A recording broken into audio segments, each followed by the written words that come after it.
Hello friends, welcome to our channel mister Sri. நாம் இன்றைக்கி பார்க்க போகிற டாபிக் என்னென்னா, எம்ப்ரியோ ட்ரான்ஸ்ஃபருக்கு அப்புறம் ஐவிஎஃப் சக்ஸஸ் ஆகிறதுக்கு என்னென்னலாம் நம்ம பண்ணலாம் அப்படிங்கிறத பற்றி தான் நம்ம பார்க்க போகிறோம். ஆக்சுவலி எம்ப்ரியோ ட்ரான்ஸ்ஃபருக்கு அப்புறம் என்ன பண்ணலாம், என்ன பண்ணக்கூடாது, என்னெல்லாம் செய்யக்கூடாது, ஐவிஎஃப் சக்ஸஸ் ஆகணும் என்னெல்லாம் செய்யக்கூடாது அப்படிங்கிறத பற்றி தான் நம்ம நிறையா வீடியோஸ் நம்ம போட்டுட்டோம். ஸோ அப்படி போட்டாலும் இன்னுமே நிறைய பேர்த்துக்கு கண்டினியூஸாக டவுட்ஸ் வந்துக்கிட்டே இருக்குது. ஸோ அந்த டவுட்ஸ் எல்லாம் நம்ம ரெகுலராக நம்ம கிளியர் பண்ணிட்டே வந்துகிட்டே இருக்கோம். ஸோ அது மாதிரி கிளியர் பண்ணுறதுக்கு இப்போ சக்ஸஸ் பண்ணணும் அப்படின்னா என்னெல்லாம் பண்ணணும், ஓகேங்களா? நம்ம என்ன பண்ணக்கூடாது அப்படிங்கிறத விட என்ன பண்ணணும், இதை பண்ணால் நமக்கு ஐவிஎஃப் சக்ஸஸ் ஆகும் அப்படிங்கிறத பற்றி மட்டும் தான் நம்ம இந்த வீடியோவில் பார்க்க போகிறோம், ஓகேங்களா? ஸோ வாங்க இப்போ நம்ம வீடியோக்குள்ள போகலாம். அதுக்கு முன்னாடி நம்ம மிஸ்ஸஸ் ஸ்ரீ சேனலில் ஃபஸ்ட் டைம் பார்க்குறீங்கன்னா மறக்காமல் சப்ஸ்கிரைப் பண்ணி வச்சுக்கோங்க, ஓகேங்களா? ட்ரான்ஸ்ஃபர்ங்கிறது பார்த்தீங்கன்னா உங்களோட ஐவிஎஃப்ல ரொம்ப ரொம்ப இம்பார்ட்டண்டான ப்ரொசீஜர், ரொம்ப கிரிட்டிக்கல் ப்ரொசீஜர். இதை ரொம்ப எக்ஸ்பீரியன்ஸான டாக்டர்ஸ் மட்டும் தான் ஹேண்டில் பண்ணுவாங்க. ஏன்னா அந்த எம்ப்ரியோ ரொம்ப கேர்ஃபுல்லாக எடுத்து உங்கள் கர்ப்பப்பையில் வைக்கிறதுங்கிறது ரொம்ப ரொம்ப ரொம்ப ரொம்ப இம்பார்ட்டண்டான விஷயம், ரொம்ப கேர்ஃபுல்லாக செய்கிற விஷயம். ஸோ இதை டாக்டர்ஸ் ரெகுலராக பண்ணுவாங்க. ஸோ ரெகுலராக பண்ணிட்டு இருக்க டாக்டர்ஸ் தான் இதை பண்ணுவாங்க. ஃபஸ்ட்டு நமக்கு இருக்கிற ஃபஸ்ட்டு டவுட்டு என்னென்னா, எம்ப்ரியோ ட்ரான்ஸ்ஃபர் ஆனதுக்கப்புறம் நம்ம எந்திரிச்சு நடந்தால் எம்ப்ரியோஸ் கீழே விழுந்துருமா, யூரின் புகையில் எம்ப்ரியோ தனியாக வெளியே வந்துருமா அப்படிங்கிற ஒரு பெரிய டவுட் இருக்கும். அந்த மாதிரியெல்லாம் எதுவுமே கிடையவே கிடையாது. உங்களுக்கு நீங்கள் சேஃபான ஒரு இடத்துல தான் கர்ப்பப்பையில் தான் உங்களுடைய எம்ப்ரியோ ஃபிக்ஸ் பண்ணியிருப்பாங்க. ஸோ நீங்கள் எந்திரிச்சு நடக்கிறதுனால கண்டிப்பாக உங்களுக்கு எம்ப்ரியோஸ் இது ஆகவே ஆகாது. விழுறதோ இல்லை வெளியே வர்றதோ அதுக்கெல்லாம் வாய்ப்பே கிடையாது, ஓகேங்களா? ஒன்ஸ் அது வச்ச உடனே உங்களுடைய கர்ப்பப்பையில் பதிஞ்சு அது வளர ஆரம்பிக்கும். ஸோ அது கீழே விழுறதுக்கு உண்டான எந்த ஒரு வாய்ப்புகளுமே கிடையாது. நான் ஒரு நல்ல கர்ப்பப்பையிலே நல்ல எக்கு நல்ல ஸ்பெர்ம் இணைஞ்சு ஒரு கரு உருவாக்கி அந்த கருவை அந்த கர்ப்பப்பையில் வைக்கும்போது அதில் ஒரு ஃபெயிலியர் அப்படிங்கிற வார்த்தையே இருக்கவே இருக்காது. உங்களுடைய நல்ல கருவை எப்படி உருவாக்குவாங்க? உங்களுக்கு ப்ராப்பரான டேப்லெட்ஸ் கொடுத்து நல்ல ப்ராப்பரான ஹெச்சிஜி இன்ஜெக்ஷன்ஸ் எல்லாம் போட்டு நீங்கள் ஒரு ஹெல்த்தி லைஃப் ஸ்டைலில் இருந்திருக்கணும். உங்கள் எக் பிக்கப் பண்ணும்போது, உங்களோட ஸ்பெர்ம் கொடுக்கும்போது, இது எல்லாத்துலேயுமே நல்ல ஒரு ஹெல்த்தி லைஃப் ஸ்டைல் இருந்திருக்கணும். அது ரொம்ப ஹெல்த்தியாக இருக்கணும். ஹெல்த்தியாக இருக்கும்போது ஆட்டோமேட்டிக்காகவே உங்கள் ஸ்பெர்ம் அண்ட் எக் ஹெல்த்தியாக இருக்கும். ஸோ அது ரெண்டும் இணைஞ்சு நல்ல ஒரு ஹெல்த்தியான கருவை உருவாக்கி தரும். அந்த கரு உங்களுடைய கர்ப்பப்பையும் நீங்கள் டாக்டர்ஸ் உங்களுக்கு கரெக்டான டேப்லெட்ஸ் கொடுத்து நீங்கள் சரியாக டேப்லெட் எடுத்துகிட்டு இருந்தீங்கன்னாவே அது போதும், உங்களுடைய கர்ப்பப்பை ரெடி பண்ணி வச்சுருவாங்க. ஸோ நீங்கள் அந்த கர்ப்பப்பையில் உங்களுக்கு கருவை வைக்கும்போது ஆட்டோமேட்டிக்காக நல்லா பதிஞ்சு வளர்கிறதுக்கு நிறைய சான்சஸ் இருக்குது. இப்போ அந்த ஐவிஎஃப் சக்ஸஸ் பண்ணுறதுக்கு நம்ம என்னெல்லாம் பண்ணலாம்னா, ஃபஸ்ட்டு உங்களுக்கு எம்ப்ரியோ ட்ரான்ஸ்ஃபர் ப்ராசஸ் எப்படி நடக்கும்னா, உங்களை உங்களை ஒரு தேட்டர் மாதிரி, ஆப்ரேஷன் தேட்டர் மாதிரி இருக்கும். ஆனால் அது ஆப்ரேஷன் தேட்டர் கிடையாது. நீங்கள் ஆல்ரெடி ஐவி பண்ணியிருந்தால் உங்களுக்கு இந்த எக்ஸ்பீரியன்ஸ் இருந்திருக்கும். இல்லை ஃபாலிகுலர் ஸ்டடி பண்ணியிருந்தீங்கன்னா ஒரு ஸ்கேன் ரூமே நீங்கள் பார்த்துருப்பீங்க. ஸோ அந்த மாதிரி ஒரு ரூமில் தான் உங்களை கூட்டிகிட்டு போயிட்டு உங்களுடைய எம்ப்ரியோஸை ஃபஸ்ட்டு உங்கள்கிட்ட ஒரு மானிட்டரில் காமிச்சிருவாங்க. இதுதான் நாங்கள் ட்ரான்ஸ்ஃபர் பண்ண போகிற எம்ப்ரியோ. ஸோ அதோட கிரேடு சொல்லிடுவாங்க. ஒரு சில ரொம்ப அட்வான்ஸ்டு ஹாஸ்பிட்டல் எல்லாம் பார்த்தீங்கன்னா எம்ப்ரியோ ட்ரான்ஸ்ஃபர் பண்ணுறதை பார்த்தீங்கன்னா விஷுவலைஸ்டாக எப்படின்னா ஒரு 2D வீடியோ மாதிரி காமிச்சிருவாங்க. ஸோ இதெல்லாமே இப்போ ரொம்ப அட்வான்ஸ்டு மெத்தட்ஸில் போயிட்டுருக்கு. ஸோ அதனால் உங்களுக்கு இந்த எம்ப்ரியோ ட்ரான்ஸ்ஃபர் ரொம்ப ரொம்ப ஈஸியான ப்ரொசீஜர். இது ட்ரான்ஸ்ஃபர் பண்ணதுக்கப்புறம் என்ன பண்ணுவாங்க, உங்களை ஒரு 5 மினிட்ஸ் அந்த டேபிளில் படுக்க வச்சுருவாங்க. ஒரு சிலரை உடனே எந்திரிச்சிருங்க அப்படின்ட்டுருவாங்க.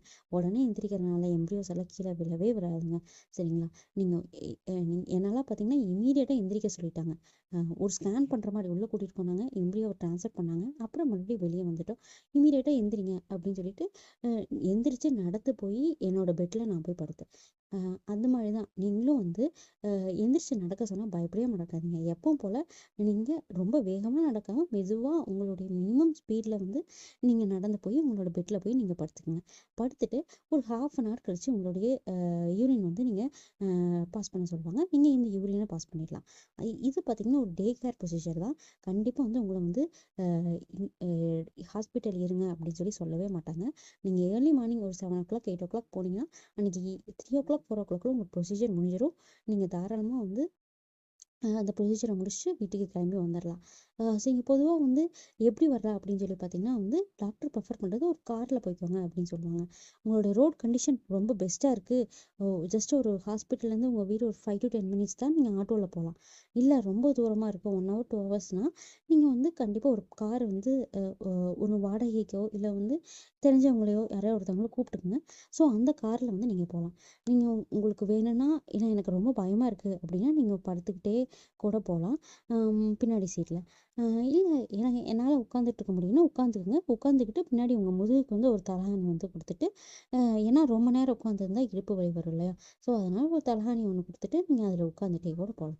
ஸோ அதில் எந்த ஒரு உட்காந்துட்டு போகிறதுனாலையோ படுத்துட்டு போகிறதுனாலையோ காரில் போகிறதுனாலையோ அந்தன்னைக்கே ட்ராவல் பண்ணுறதுனாலையோ உங்களுக்கு எந்த ஒரு சேஞ்சஸும் நடக்காது.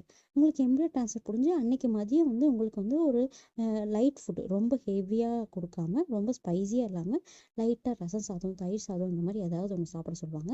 ஸோ நீங்கள் பக்கத்தில் அன்னைக்கு மதியமே ஆக்சுவலி பார்த்தீங்கன்னா உங்களால் வந்து ஏர்லி மார்னிங் போகிறதுனால சமையல் செஞ்சுட்டு போக முடியாது. ஸோ மதியமே என்ன சொல்லுவாங்க, பக்கத்தில் இருக்க ஒரு நல்ல ஹோட்டலில் போயிட்டு இந்த மாதிரி ரொம்ப ஸ்பைசி இல்லாத ஃபுட்டாக வந்து வாங்கிட்டு வந்து கொடுங்க அப்படின்னு சொல்லிடுவாங்க. உங்களுக்கு உங்கள் வீட்டிலேருந்து செஞ்சுட்டு போக முடிஞ்சால் நீங்கள் தாராளமாக வந்து செஞ்சுட்டு போங்க. ஒரு ரசம் சாதமோ தயிர் சாதமோ. இல்லை முடியலைன்னா பக்கத்தில் இருக்க ஒரு நல்ல ஹோட்டலில் நீட்டான ஒரு ஹோட்டலில் போயிட்டு நீங்கள் வந்து ஒரு தயிர் சாதமோ ரசம் சாதமோ வாங்கிட்டு வந்து நீங்கள் சாப்பிட்லாம். மோஸ்ட் ப்ரிஃபரபிளி நீங்கள் தயிர் சாதம் சாப்பிட்டீங்கன்னா அந்த அன்னைக்கு ரொம்ப கொஞ்சம் உங்களோட பாடி வந்து ரொம்ப நல்லா இருக்கும். ஏன்னா அன்னைக்கு வந்து உங்களுக்கு மெடிகேஷன்ஸ் கொஞ்சம் ஜாஸ்தி இருந்திருக்கும். ரொம்ப வந்து தண்ணி குடிச்சு பிளாடர் ரொம்ப ஃபில் பண்ணியிருப்பீங்க, பிளாடர் வலிக்கும். ஸோ அதனால் வந்து நீங்கள் அந்த அன்னைக்கு அந்த ஃபுட்டை நீங்கள் எடுத்துக்கலாம். ட்ரான்ஸ்ஃபருக்கு அப்புறம் நீங்கள் வந்து கண்டிப்பாக பெட் ரெஸ்ட் எடுக்கணும்னு அவசியம் இல்லை. மினிமல் ஆக்டிவிட்டீஸ் நீங்கள் எப்பவும் போல் ரெகுலராக பண்ணிகிட்டு இருக்கலாம். ஆனால் ரொம்ப வெயிட்டான பொருட்களை தூக்குறது, குடம் தூக்குறது, அது மட்டும் இல்லாமல் இந்த கிரைண்டர் மாவாட்டுறன்னு சொல்லிட்டு மாவுக்கல்லை தூக்குறது, இந்த மாதிரி வெயிட்டான பொருட்கள்லாம் தூக்கக்கூடாது. ரொம்ப குமிஞ்சு நிமிந்து எந்த ஒரு வேலையும் செய்யக்கூடாது. மேக்ஸிமம் இப்போ எல்லாத்து வீட்லேயுமே வந்து நின்றுட்டு சமையல் செய்கிற மாதிரி தான் செட்டப் இருக்கும். ஸோ நீங்கள் நின்றுக்கிட்டு பொறுமையாக உங்களுடைய ஃபுட்டை எப்போ போல் நீங்கள் ப்ரிப்பேர் பண்ணி நீங்கள் சாப்பிடலாம். நீங்கள் அதுக்கப்புறம் பார்த்தீங்கன்னா ஜாபை விடணுமா அப்படின்னா நீங்கள் வந்து 2 வீலரில் வந்து அதிகமாக ட்ராவல் பண்ணக்கூடாது. ஸோ 4 வீலரில் நீங்கள் போகிற மாதிரி இருந்தால் ஓகே, நோ இஷ்யூஸ். ரொம்ப தூரம் போகிறாப்படி இருந்தாலும் மினிமம் ஒரு 1/2 அன் ஹவர்க்குள்ளே உங்களுக்கு ட்ராவல் இருந்தால் நீங்கள் 4 வீலரில் தான் போகிறீங்க அப்படின்னா ஒரு பிரச்சனையும் இல்லை, நீங்கள் கன்டினியூ பண்ணலாம். அப்படி இல்லாட்டி உங்களோட ஒர்க் ஃப்ரம் ஹோம் எடுத்துகிட்டு நீங்கள் வீட்டிலேருந்தே கூட வேலை செய்யலாம். அதனால் எந்த இஷ்யூஸும் உங்களுக்கு கிடையவே கிடையாது. அதுக்கப்புறம் நீங்கள் அதிகமாக வந்து எக்ஸசைஸ் பண்ணுறேன்னு சொல்லிட்டு எந்த வேலையும் நீங்கள் பண்ண வேணாம். ஒரு சிலர் பார்த்தீங்கன்னா வந்து இம்ப்ரூவ் பண்ணுறதுக்கு அந்த பட்டர்ஃப்ளை எக்ஸசைசஸ் இதெல்லாம் பண்ணணுமா அப்படின்னு சொல்லி கேட்பாங்க. அந்த மாதிரியெல்லாம் எதுவும் பண்ண வேணாம். நீங்கள் ஜஸ்ட் ரூம்குள்ளேயே வந்து ஒரு மினிமம் ஒரு 2 to 3 மினிட்ஸ் வந்து இல்லை ஒரு 5 மினிட்ஸ் வந்து கொஞ்சம் நடக்கலாம். நீங்கள் எப்பவும் குக் பண்ணும்போது நீங்கள் கொஞ்சம் கொஞ்சம் நடந்து நடந்து தான் குக் பண்ணுவீங்க. ஸோ அதுவே போதும். அது இல்லாமல் வந்து நீங்கள் சாப்பிட்டு முடிச்சோடனே உடனே படுக்காமல் ஒரு 2 to 3 மினிட்ஸ் வந்து கொஞ்சம் நடந்துட்டு அப்புறம் நீங்கள் வந்து தாராளமாக படுக்கலாம். இந்த மாதிரி ஆக்டிவிட்டீஸ் பண்ணலாம் அப்படின்னு சொல்லி பார்த்தீங்கன்னா நீங்கள் டிவி வாட்ச் பண்ணலாம். அப்புறம் வந்து லைட் மியூசிக் பார்க்கலாம், கேட்கலாம். இந்த மாதிரி வந்து நீங்கள் புக்கு படிக்கலாம், கதை புக்கு படிக்கலாம். ஸோ இந்த மாதிரியெல்லாம் நீங்கள் தாராளமாக வந்து பண்ணலாம். அதாவது வந்து ஒரு சில விஷயங்கள் பார்த்தா எனக்கு ரொம்ப ஸ்ட்ரெஸ்ஃபுல்லாக இருக்கும் அப்படிங்கிற மாதிரி ஓவர் ஸ்ட்ரெஸ்ஃபுல்லாக இருக்கிற விஷயங்கள், அடிதடி சண்டை இந்த மாதிரியெல்லாம் வந்து பார்க்காம ஒரு மைல்டான மியூசிக்கை கேட்குறது, ஒரு நல்ல வந்து ஒரு என்டர்டெயின்மெண்ட்டாக சிரித்து சந்தோஷமாக இருக்கிற மாதிரி ஒரு ஒரு சீரியல்ஸோ இல்லை வந்து ஏதாவது ஒரு டிவி ஷோஸோ பார்க்குறது, அந்த மாதிரியெல்லாம் பாருங்கள். அதெல்லாம் தப்பே கிடையாது. ஸோ நீங்கள் ரெகுலராக பண்ணுற ஒர்க்கை நீங்கள் பண்ணிகிட்டே இருக்கலாம். இப்போ பார்த்தீங்கன்னா வந்து எனக்கு என்னோடய வீடு பார்த்தீங்கன்னா வந்து 2வது மாடி இல்லை முதல் மாடி 3வது மாடி இந்த மாதிரி இருக்குன்னு படி ஏறலாமான்னா நீங்கள் ஒரு மாடி ஏறிக்கிங்க, தாராளமாக ஏறலாம்.